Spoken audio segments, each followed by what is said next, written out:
Hello and welcome to Jank It Up Fuzzball, episode 35. I'm your host, Brian, aka Renowned Gangster.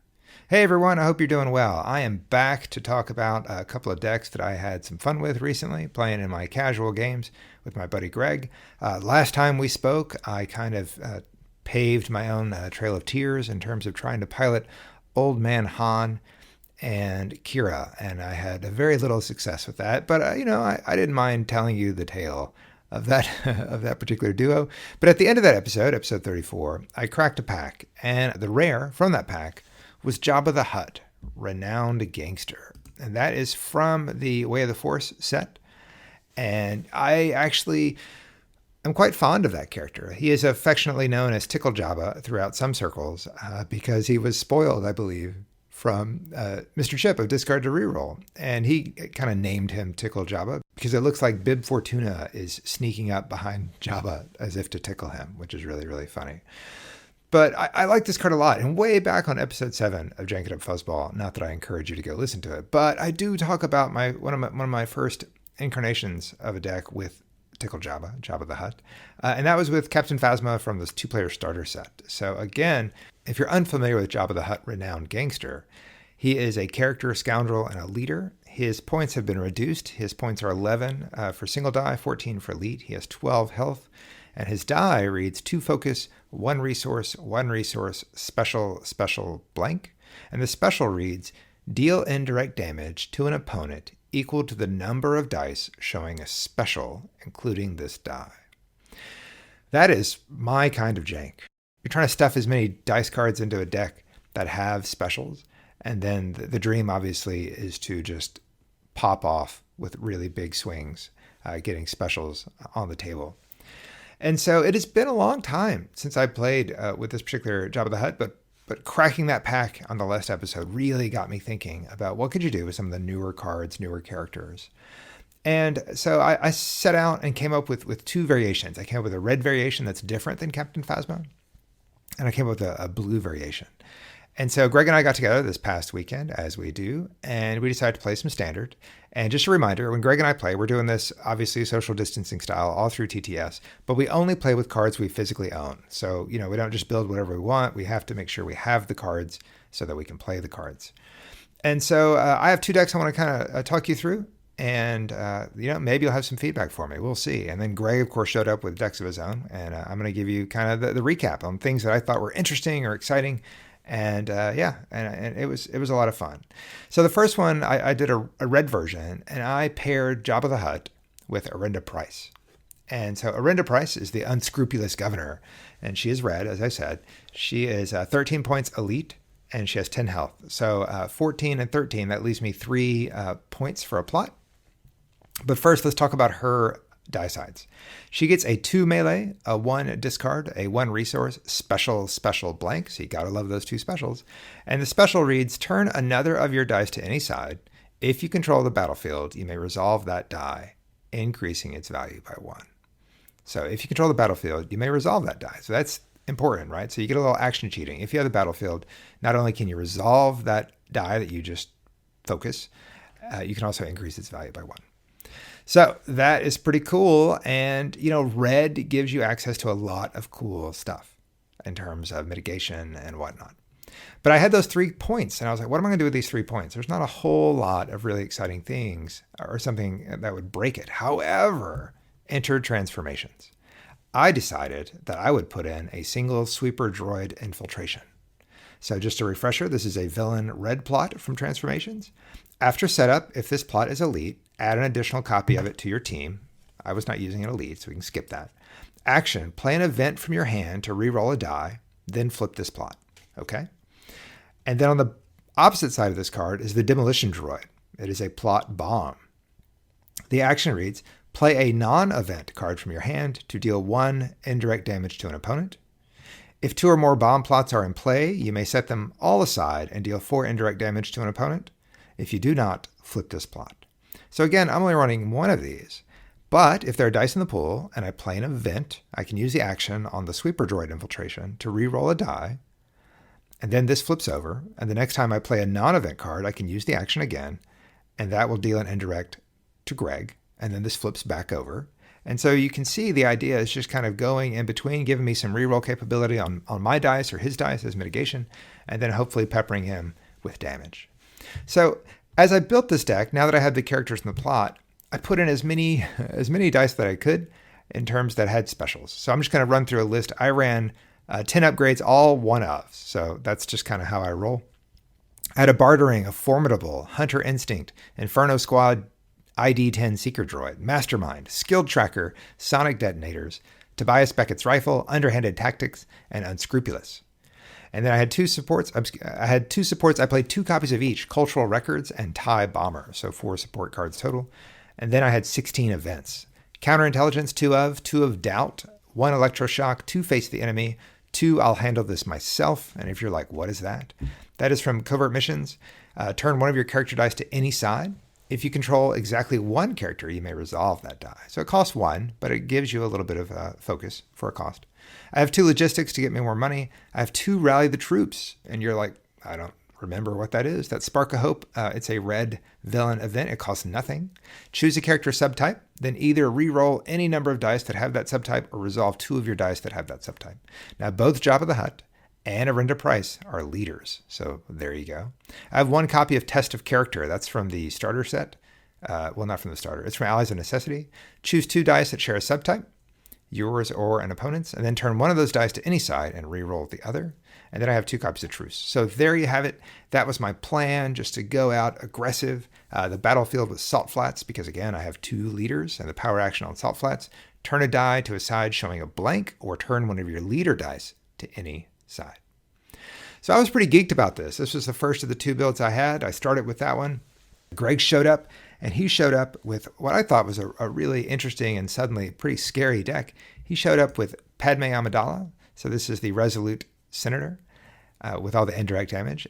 And she was paired with Leia Organa Bouche. And so Leia Organa Bouche is a character scoundrel. You can include up to 5 yellow villain cards in your deck. And then she has a special side, and the special side reads deal 2 damage to each of an opponent's characters unless they give you 1 resource, or 2 resources instead if you spot a villain card. So Greg was running Leia Elite at 16 points and Padme Elite at 14 points. Padme, for those unfamiliar, she is a legendary character, and she has a die that says 1 focus, 2 focus, 3 focus, 1 discard, 1 pay, well, 1 resource, and a blank. But her card text reads, you may resolve your dice showing a focus as if they were indirect damage. She's super scary. I don't own any Padme, but man, I've really, it's weird to say if I've enjoyed, but I like seeing what Greg does with Padme. He's made some really interesting Padme decks, and she is scary to play against. At least in my experience, those dice are very, very unforgiving.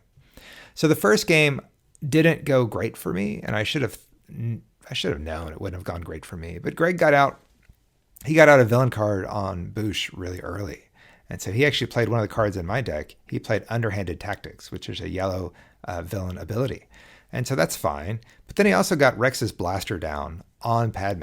And I'm just like, oh, man. Because Rex's Blaster it allows you to activate another character if you have the battlefield. And it just got kind of sloppy, right? I found one, I think I had one, I was able to add 1 dice card on that first round. And it was okay. I took some damage. I did very little to him. And I got to flip my sweeper droid and all that good stuff. But he mitigated well. And then when I drew into the second round, when I drew into my hand, I had 0 non-event cards. So I just had 5 events in my hand. And I was like, oh, it was not good. But you know what? What I loved about this matchup, though, is that we were both playing cards that I don't think either of us had ever seen the other player play. Like I said, Underhanded Tactics, it's been a real long time since we've seen that. Greg actually also got down his own copy of Sonic Detonators. I didn't even know he had a copy of Sonic Detonators. And he just really pushed a lot of damage over onto me. And I didn't kill a single character, and he wiped me out pretty convincingly. I will say what was really interesting was that I would be so nervous of the Padme focus for resolving as indirect, but she would often use that focus to flip to Bouche's special. So all of a sudden I'd be staring down 2 specials from Bouche with a villain card on the table. And so I'm looking at, 4 damage apiece unless I pay 4 resources. And one time, I don't know if it was the first or second game, but I literally paid 4 resources just to not take that kind of damage. It was pretty nuts. What was cool though, the game kind of ended in a really interesting way, because I'm going to read what underhanded tactics is, and if you're not familiar with it, it's an upgrade ability. So it is a villain card. It's an upgrade, as I just said. It has +1 range, 1 discard, special blank, and the special is deal 1 indirect damage to an opponent. Then you may resolve another one of your dice. It doesn't say then, but it says you may resolve another one of your dice. So that is pretty awesome. And the way Greg won the game, as best my memory serves, he was able to resolve specials. And the first special was, and I believe he had the sonic detonators. So he popped sonic detonators. I was down to just Jabba, so that's fine. But so he popped he used sonic detonators to deal 2 into Jabba, and I think Jabba had, I don't even know, maybe he had 4 life. So 2 into Jabba, and then he resolved the underhanded tactics for 1 indirect. That went into Jabba, and then it was with that you may resolve another one of your dice. Just the action cheating of that. I believe he had he had a melee showing on Bush's die, and so he was able to hit for 3 indirect and then finish Jabba off through underhanded tactics. And that was wild, because it's like, wow, that's just a card that we haven't played in a long time. It's from Way of the Force, and it action cheated Greg to a win. I was in no danger of winning that first game, but it was a fun way for him to close out the game just using that card. So that was it. I was a little bit discouraged because, my plan just went totally kaput in that first game. However, second game, and you're probably wondering, if you're adding up in terms of episodic games, I lost the last 6 games I talked about in terms of my last deck, and I lost this one. And I wasn't on tilt. I just knew going into it, it didn't start well for me. But the second game came through. It was a thing of beauty. Jabba and Price did really well. I was able to get down some very threatening cards. I think I had a TIE bomber down. I had bartering just to help out with some money. I had my own underhanded tactics. I had a lot of stuff that all of a sudden added up. I was able to face the enemy like multiple times, 2 times, to help keep some of his major mitigation, keep the easy pickings away, keep the flee the scene away. And it went really well. And I managed to win. I managed to win the game, and it was super exciting. I had my own underhanded tactics play towards the end. I will say that I was resolving specials, and Jabba was out there, and I think Jabba had both specials. I was able to keep his dice in the pool, and so at one point it was like I resolved the first special for 4 indirect, and the next special for 3 indirect, and then the underhanded tactics for 1 indirect, and then I was able to resolve Arinda's Price that had the 2 melee to finish off a character, and that was it. So what was amazing in the first 2 games we played, underhanded tactics, this random Way of the Force card, played a big part in closing out both of those, one for Greg and one for me. It was really a lot of fun. So Boushh and Padme, what a deck. It was super scary, and it really went well for Greg. I was just able to get my specials on the table and then hold on to them a lot better. I think I also had a Cultural Records. Shout out to that card. That card did a lot of work as well, because the special on Cultural Records is you can look at an opponent's hand and set a card aside from it. So that's such a big threat. Greg often, not often, but he certainly was forced to kind of remove that die just to keep his hand where it was. So I was happy. So Arinda and Jabba, look at that. They went 1-1, and I got to live the dream. I got to resolve both the Jabba specials at the same time to just slam a bunch of indirect into Greg, and that was awesome. One thing I wanted to talk about was the sweeper droid infiltration. Is that there was some concern, or not concern, I had some confusion before these games. I was like, hey, you know what, I'm confused, because let's say I have this and I use the action and play an event from your hand to reroll a die. So hypothetically, let's say my opponent, in this case would be Greg, had dice in the pool, and I used this action to play doubt. And I was like, what's the stack? I just, I don't understand the stack. Would the doubt resolve first and then I get to reroll a die? Or should I reroll a die and then doubt? And I put this in a couple of Discords, and they chased down the Gandork and asked him this question on my behalf, which was really nice. And Gandork, for those that don't know, he is like the end stop of all rules questions for Star Wars Destiny. He knows everything. And so his response was that you would do the entire plot first, and then you would resolve the event. So in this case, if the example was doubt, you could re-roll a die And then after seeing what happened to that reroll, if you choose to, you could doubt that same die. So that's just something to know. I will say one of the fun events along those lines that I had in this game, in one of these games, and I forget which one it was, but I had Arinda Price's dice were in the pool. They were in my pool. I think I had a miss and I had maybe a discard. And he had Padme in the pool, and she had a miss and a focus. I think it was a 2 focus. So it was pretty scary. Maybe it was a 3 focus. And so I used the action of the sweeper droid infiltration, and I played Test of Character. And again, that's from Allies of Necessity. Choose 2 dice that share a subtype, yours and or an opponent's. Then turn one of those dice to any side and re-roll the other die.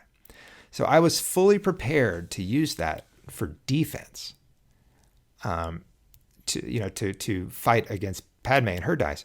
But on the action, I re-rolled Padme's focus side, and it rolled into a blank. So suddenly, after the plot resolved, Padme was sitting on double blank. So I could use Test of Character on both of Verinda Price's die. So I turned one to a focus, and then I re-rolled the other one. I honestly don't remember what I got. But, that's a great example of doing the plot first, because that totally changed how I played the event in that sense. So just an FYI up there. Really, really good to know. So if you're using the sweeper droid infiltration and you're re-rolling a die, do that before resolving the event. So we mixed it up at that point, and I wanted to get my second deck a try. And I'm really excited by this because this paired Jabba with a character from Covert Missions. And I went with the 15-point Darth Vader Victor Leader. So you think about this, and Darth Vader Victor Leader is a character. He's a pilot, he's a Sith, and he's a leader. He has piloting. He has 12 health for 15 points of elite, and his die reads 2 discard, 1 shield, 1 resource, special blank. His special reads deal 2 damage to a character. Then, if that character was just defeated, discard the vehicle it was piloting. So I didn't get to do that part, but it's pretty amazing. And what Greg noticed after the fact is between Jabba and Darth Vader, there are no damage sides on their dice. So I know in our matchup, Greg had at least one card that specifically said remove a die showing damage, and it was impossible with the character dice because the 4 character dice in this matchup, there were no damage sides.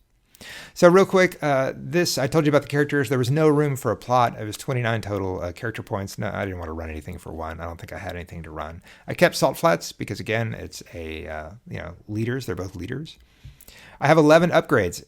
With blue, it was really interesting because all of a sudden, here's some cards you don't think about, especially with this kind of deck. But I had 2 copies of Ancient Magics. I had 2 copies of Bardotan Sphere. I don't know if that's how you pronounce it. But those are both 1-cost upgrades. And they each have 2 specials apiece. One of them is blue character only, but Bardotan Sphere is not. Bardotan? I don't know. I kept bartering. I got a Formidable. I got Hunter Instinct. I have Neiman Mastery. I put that in because why not? I got blue. Skilled Trackers, Sonic Detonators is still in there, and Unscrupulous. So 11 upgrades total. I have 6 supports. Vader's a pilot, so we're going to take advantage of that. I have 2 copies of Merchant Freighter, just as a way to get more money. I have 2 copies of Darth Vader's TIE Advanced, hoping to find one of those. I have 1 copy of Imperialist, Palpatine's ship, and then 1 copy of Kylo Ren's Starfighter, which came into play the first game. Pretty exciting. 13 events, 2 copies of A Tale of Tragedy. A Tale of Tragedy is a 1-cost blue event. Spot a Sith to turn another character's character dice to sides of your choice. So there you could use that for defense or offense if you choose. I have 2 copies of Doubt, Electroshock, A Forsaken, 2 copies of Hidden Motive. I Am the Senate, which if you have exactly 1 character in play, for each die in your pool, you may remove a die showing the same value as that die. I have 1 Mislead, just as some more mitigation, 2 Truce, and 1 Well Connected. So I wanted to make sure I had plenty of money. I was excited, and so Greg switched up decks. He wanted to, and he pulled out this really janky deck, which I've seen once before, but it's 3 characters. It's all single die. It is the new Luke, so the piloting Luke. It is Biggs. He's red, and then I believe it is single die Chirpa, and he comes with an Ewok Warrior. So you got 4 characters over there, and it was interesting. I will say that. I decided to, as best I could with my indirect, that kind of splayed in wherever I want. The Ewok Warrior was probably the first to go down because the most inconsequential. He's not a dice character. But after that, I really kind of focused on Chirpa, just getting Chirpa out of the way. And I don't know exactly why, other than I think I knew that if he didn't have a yellow character, then that takes things like easy pickings off. And so I was certainly eager to do that. This thing was really beautiful, though. It just played out really well for me, and I got lucky on some rolls. But in the first round, I dropped Kylo Ren's Starfighter. And you're like, what is that? Yes, so it is from Legacies, way back in the day. It is a legendary card. It is to support a vehicle. The die reads 1 range, 2 range, 1 shield, special, blank. And the special says choose a color, then reveal an opponent's hand and deal indirect damage to them equal to the number of cards in their hand that match the chosen color. So totally in flavor with the Kylo from the 2-player starter set. I had it here because it was a cheap vehicle and I can use Vader's piloting to do a little action cheating and getting out there. I will say the first 2 times I activated the Starfighter, I rolled shields both times. But shields aren't terrible. I mean, it's not damage, but it's okay. You know, I think I resolved them maybe both for shields, and that was fine. This game went really well for me. Like I said, I was able to get lots of dice down, and at some point I killed Chirpa. I was looking at Luke. He got Luke's X-Wing out, but I managed to hit a hidden motive on the X-Wing die to remove it before he could resolve it. I don't think Greg was ever able to resolve Luke's X-Wing's dice at all, which was a big win for me. And I was chipping away at Luke and then chipping away at Biggs with the indirect. But, I had down the ancient magics. I had bartering. I had Neiman Mastery. I used Neiman Mastery. Even after I rolled in Vader, I put it on him to flip a die, to flip a Jabba die to a special, right? So really, really good stuff. And the game basically ended. And this is like my proudest moment of the night. I had 6 die in the pool, maybe 7 die in the pool. And I pitched to reroll after having a couple of specials, but none of Jabba's. And I pitched and I just hit special on like Vader and the Starfighter. And then I hit a focus on some other die. And I don't exactly recall. Maybe it was unscrupulous, but I had a focus sitting there. Greg couldn't mitigate. And so Greg did whatever he had to do. And then I was able to focus Jabba, his dice, into the special. And all of a sudden, I had 6 dice out there sitting on a special. Greg couldn't do anything about it. So I was able to resolve Jabba's special for 6 indirect. And then I was able to resolve both of Vader's specials. So he had a special on each die, and that's 2 damage to a character. So I put 2 more into Luke, and then I think I put 2 more into Luke, and I killed Luke. And then I still had like the Neiman and other things. But the play of the night, though, was I resolved the special on Kylo Ren's Starfighter. And again, I'm playing against a rainbow deck. So I got Biggs, I got Luke, you got Chirpa. I have no idea what's in his hand, but he had 3 cards in his hand. And I sat there and I had to choose a color. And I said, man, I have no idea. And I just said, I'll take red. And Greg threw down. All 3 cards were red. And he was just like, you got to be kidding me. And he took 3 indirect. And at that point, he didn't flip the table, credit to him, but he said, that's it, I concede. Because, Biggs was down to not a lot. So it wasn't a killing stroke, but in terms of the match, it obviously was the death knell for Greg's patience. But choosing red and hitting all 3 of his cards for that 3 indirect damage was amazing and totally great. For a janky player like myself, being able to resolve that and hit was, I'm smiling about it right now. I'm just so excited. It was awesome.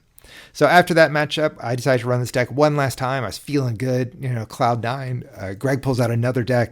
It's the return of Padme, but this time she's with Elite Chief Chirpa plus an Ewok Warrior, plus the second Ewok Warrior that comes in with Chirpa. So all of a sudden, he's got 4 characters on the board. I've got my 2, and we're off to the races. It's just, it's crazy. And I got out the Imperialist pretty early on.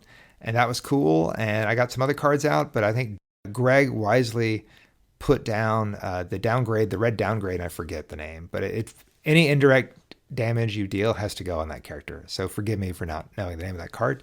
It's a hero card. It's super annoying, but he put that on Jabba. And so as he resolved focus or indirect or whatever, it had to go into Jabba. So Jabba's time in this game was certainly very, very limited. At one point, I rolled Jabba out with a bartering and I got 3 money, like money. And, normally I'd want to re-roll that, but I knew Jabba was near death and I'm like, I should just take what I can get. Greg was sitting, one of his dice in the pool was on Disrupt, but I went ahead and resolved all three, and then he pitched to reroll instead of taking away the money. And those three resources late in a round allowed me to drop Darth Vader's TIE Advanced. And this was after I had already exploded the Imperialists with its special. So I had Darth Vader's TIE Advanced, I had Vader, and I believe I had an Ancient Magics on Vader. I was able to roll him in, and with piloting, I had all four of those dice in the pool. Jabba was dead. I had both Ewok warriors were dead. Chirpa was alive but wounded, Chirpa was actually pretty good. Padme was near death. I was finally chipping away, but I was looking at what he had, and Greg had one dice in the pool for Padme on probably nothing, and he had one dice on Chirpa, which was also probably on nothing, and Vader had 2 health left.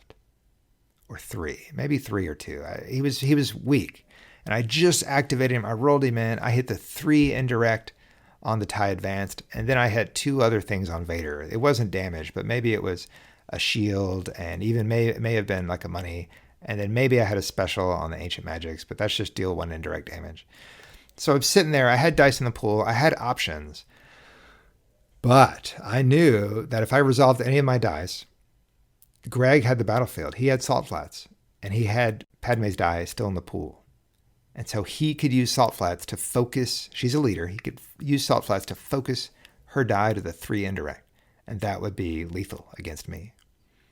And so as much as it hurt, with 4 dice in the pool, including one that was already showing 3 indirect, I had to claim, because otherwise I was going to lose the game right there.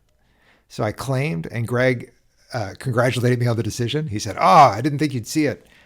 So it felt good that I made the right decision. So Greg had 2 dice in the pool. He pitched his last card to re-roll them both. It was a Chirpa die and a Padme die. They both rolled 1 focus. So I had claimed. He was able to resolve Chirpa's focus to flip Padme to the 3 focus, resolve that for 3 indirect. And he won the game. And it was an awesome finish. But I felt like I played it right. I did something I had to do in order to force him to re-roll into something, and he did it. He re-rolled beautifully into that.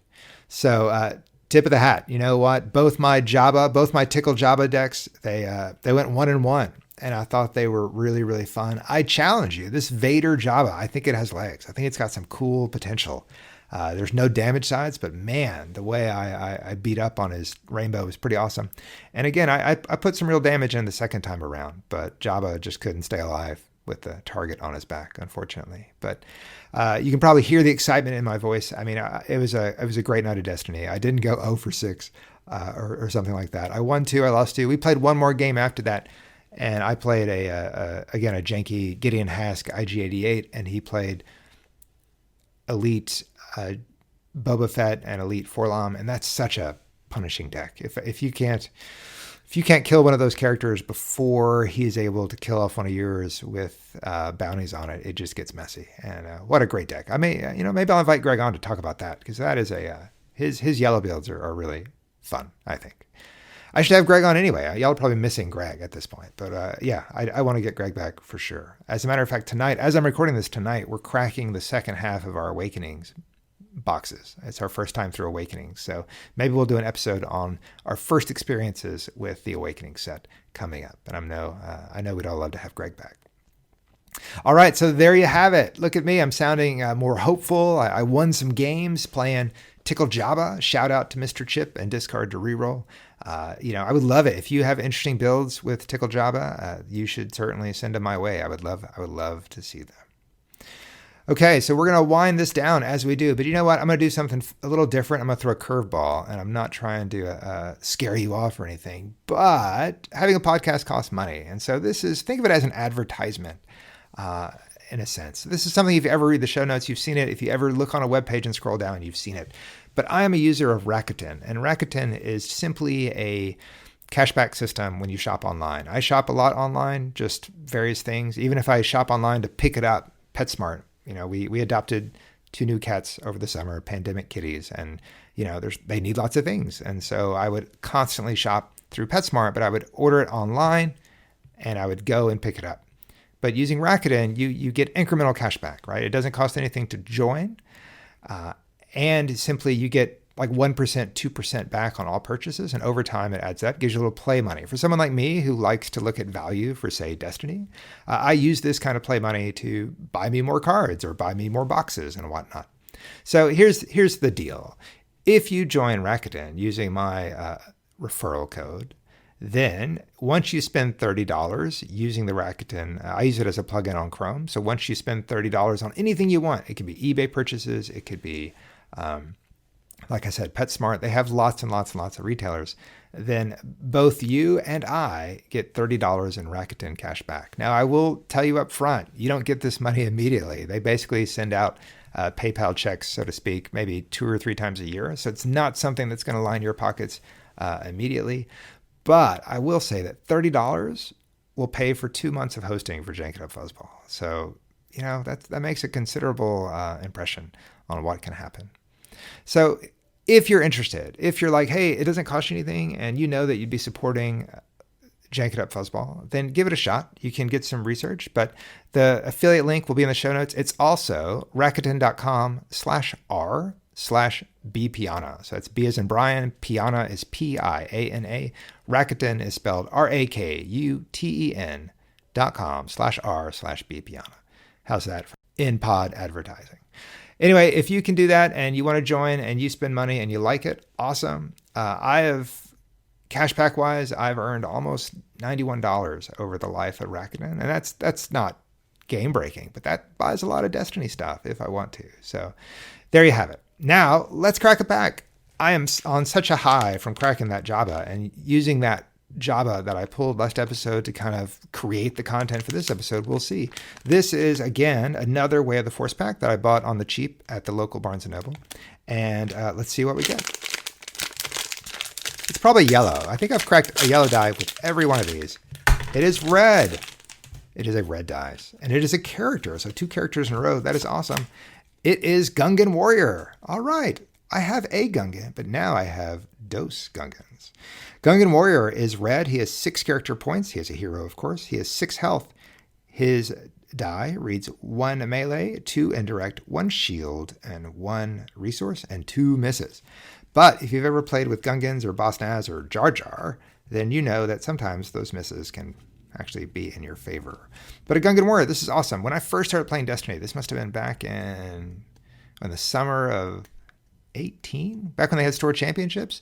This was all the rage, right? There were lots of Gungans out there. It's a cheap way to get red in a hero deck. So Gungan Warrior is the rare. I will tell you, probably don't expect a Gungan deck for the next episode. Not really. I'm not feeling it, but I don't know. Who knows, right? We'll see. The uncommon of this pack is Paid Off. It is a 0-cost yellow villain event. Give an opponent 2 of your resources to resolve one of their character upgrade dice as if it were your own.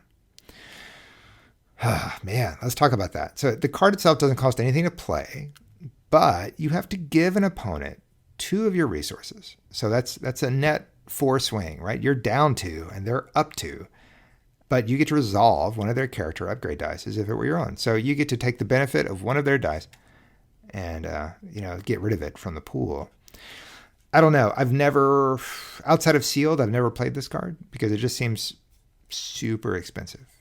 But, because no matter what, you're giving your opponent $2, right? 2 resources. And that's not going away. So it's a little tricky. I'm sure some people smarter than me can figure out a good way to do that. But it's not a card that I typically think of using. Let's look at the commons. The first one is a red hero event called Reposition. 0 cost. Force an opponent to turn a die to any side. Then you turn a different die to any side. I love these kind of like what if cards because, you're forcing an opponent to turn a die. It's any die to any side, right? So they get to choose and then you get to turn a different die to any side. So fascinating card, right? Because you don't know what your opponent's going to choose. You don't get to choose which die they choose. They get to choose which die. So force an opponent to turn a die, any die, to any side. And then you choose a different die. Then you can turn a different die to any side. So I don't know, right? It seems like that could blow up in your face because they could maybe you have a really good die out there and they flip that. And then I guess you can flip theirs. I don't know. But you have to flip a different one. You simply can't change the same one. So interesting card, reposition. Next up is By Any Means with Trip Zero on the artwork. It is a 1-cost yellow villain event. If you've ever run Afra, you're familiar with this. Remove a die showing a value of 2 or more, then deal 1 indirect damage to yourself. So it costs 1, so you got to pay 1, and it's going to hurt you with 1 indirect, but you do get to remove a die showing 2 or more. So if there's a bigger threat out there, this is one way to minimize that threat. You only take 1 instead of potentially 2 or greater, and it does cost 1. And if you are running an Afra deck, then you get all the benefit of having to deal yourself indirect damage. Last card in the pack is Turn the Tide. It is a 2-cost neutral blue event, so we got 1 of each color. Move all shields from an opponent's character to 1 of your characters. Never played it. It's 2 costs. It's pretty expensive. You've got to rely on them to have shields. And I guess if you stumble into a new Yoda deck, that could be a good thing. But otherwise, I don't know. Maybe it's Reylo. They're trying to shield up, but you're paying 2. You're paying your round's amount of resources to move all shields from an opponent's character to 1 of your characters. So it's not all their shields, but it's just all shields from a character, from 1 of your opponent's characters to 1 of your characters. So I don't know. I've never played it. So, this seems like a pack worthy of a Gungan, right? So let's review. Gungan Warrior was the character. So, I'm actually excited. I only have 1 copy of Gungan, so I'm always excited to get multiple copies of non-unique characters. The uncommon was Paid Off, a yellow villain event. And the 3 commons were Reposition, a red 0-cost hero event. By Any Means, a 1-cost yellow villain event. And Turn the Tide, a 2-cost blue neutral event. Well, there you have it. Another pack of Destiny, another episode of Jank It Up Fuzzball is in the books. I just want to say thank you for listening. And, I really do appreciate it. There's little in terms of Destiny podcasts that I know of out there. And I know there's no longer anything really consistently going out there. And I'm certainly not one to say I'm going to be consistent. But, releasing the last episode and just getting those few likes or, awesome, can't wait to listen, that helps. It really does. And it just says, wow, people are still interested in things that I want to talk about or I have to say. And I just wanted to say thanks. I love this game. I love the jankiness of this game. I love rolling out like Jabba Vader. Like, how crazy is that? And yet it was super, super fun. I'm going to keep working with stuff, try to find new pairings, try to find interesting things, try to work through boxes like I'm doing with Greg. It's all a good time. So thank you for coming along for the ride. I thought that there's no way this is going to persist past 2020, and that's still quite possibly true. But, as long as people keep listening and as long as I'm still having joy talking about it, then I don't want to put a deadline on the pod. So we'll see. We'll see how it goes. All right. In the meantime, please, friends, if you're still playing Destiny, and I know you're probably not doing too much of it face to face, but play some jank, roll some dice, have some fun. We'll talk soon. Thanks a lot.